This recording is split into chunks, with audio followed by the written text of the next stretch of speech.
So DIY na naman to mga ka-IDF tungkol dito sa ating clutch damper sa ating Fury o Aura Nexus. Kagaya nito, Aura Nexus po ito.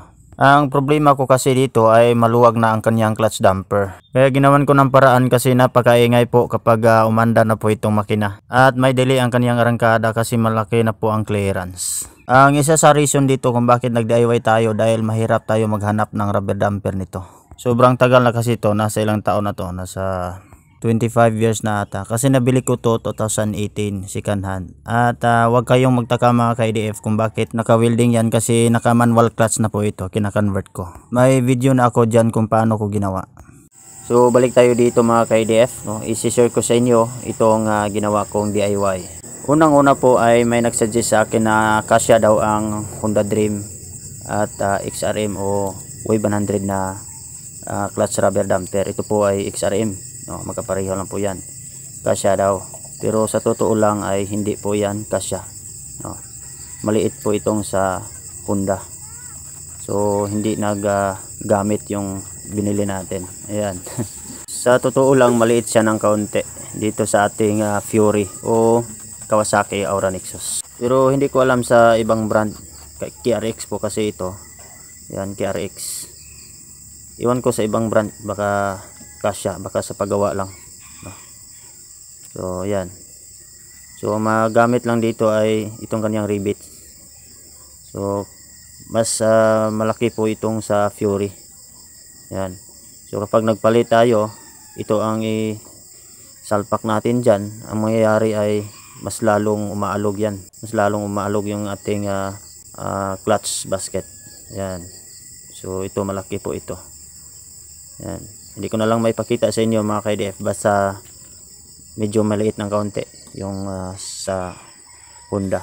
Kaya ang ginawa ko dito para mapakinabangan pa itong ating clutch rubber damper ay nag-DIY po tayo.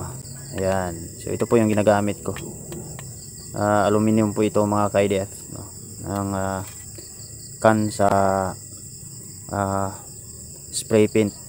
Ayan, so ang ginagawa ko dito ay linagyan ko siya dyan sa gilid para medyo sumikip siya ng kaunti, o sumikip siya talaga, hindi kaunti, sumikip talaga siya para walang play yung ano natin, yung ating clutch rubber damper or clutch basket. So yan, makikita nyo lang naman yan, kitang kita nyo yung lata. So mahigpit na po yung kanyang rubber. So pwede nyo rin gayahin ito mga ka-IDF kahit anong brand ng motor nyo, Maparusi man, Honda, Yamaha, TMX, mga ganon. Ito ay Kawasaki Aura Nexus, magkapareho lang po ito sa Fury, yung mga sinaunang model. So kahit anong brand, magkapareho lang po ang function yan, pero iba-iba yung kanilang rubber damper design. So ito ay talagang masikip na po ito. Yan, so wala pa yung takip, pero yun, masikip na siya, wala nang alog, wala nang play. So ganito lang gawin nyo mga ka-IDF. So sana makakatulong itong tutorial natin o tips, yung mga DIY. Kung mahilig kayo sa DIY, gawin nyo. Ito magtagal pa to, ilang taon pa to mga ka-IDF. Yan, so yan lang kasimple. So ito ay hindi ko na magagamit ito, itago ko na lang to, baka may mga ngailangan, bigay ko lang to. So magamit ko lang dito ay itong kanyang rivet. So ito ay baka may mangailangan dito ay ibigay ko lang yan. Problema lang, wala na silang rivet. Ayan, ito lang magagamit ko dito mga ka-IDF. Ikakabit ko muna to. Bali, ganito lang po kasimple ang magkabit nito. Ayan, isalpak nyo lang dyan, tapos pupukin. Ayan, kabit mo yung takip. Ayan, tapos pupukin mo ng martilyo. Isagad mo yung bakal dito sa kanyang dulo at pupukin nyo sa kabila dito. Okay,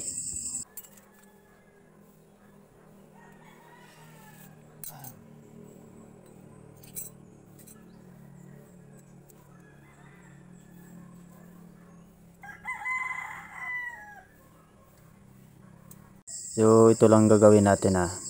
Yan, pasok natin yung kanyang rivet at pupukin natin yan dito. Yung iba ay nagpa-press sa machine shop, DIY lang naman tayo, ay gagawin lang natin to. Ito yung gagamitin ko, maliit na martilyo.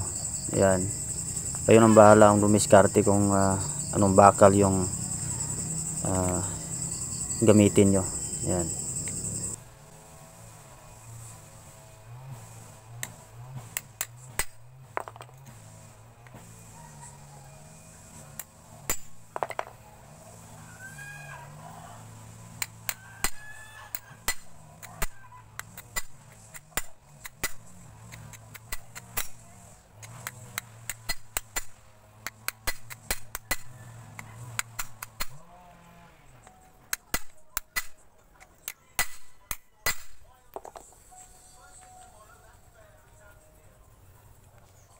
So ayan na po siya. Ayan, nakabit na natin yung mga rivet. Okay. So yung iba ay hindi ko na ipakita sa inyo kasi mas humaba na po itong video natin. So ito po ay hindi na po alog. Ayan, kapit na po siya, mahigpit. Ayan, so hindi na to umingay mga ka-IDF. Magpapalit po pala ako ng clutch lining. Yan, sa badja po ito mga ka-IDF. Kasya lang po ang badja dito sa Fury o Aura Nexus. Yan, badja City 100. Kasi po itong clutch lining ko ay medyo manipis na po at mag-slide na po yung kickstart niya. So ngayon mga ka-IDF ay ikakabit ko na to ulit itong ating clutch sa basket, no, na naka-DIY. Okay. So ikabit ko muna ito at i-update ko lang kayo mamaya mga ka-IDF kapag tapos ko na itong naikabit. So ngayon ay tapos ko nang naikabit mga ka-IDF. So i-test natin, no? Start natin. So ayun, under na siya. Ayan. So okay na siya, no? Yung hindi ko pa nagawa ito ay napakaingay po. Naglagatak yung banda dito. Dito banda, ayo. Dito banda. Ngayon ay okay na.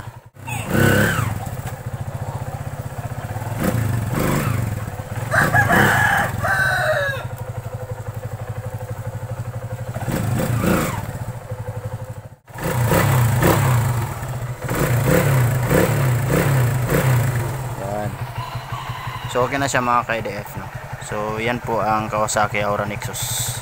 So hanggang dito na lang ako mga ka-IDF at marami pong salamat sa panonood. Susunod video na naman tayo ulit. Okay?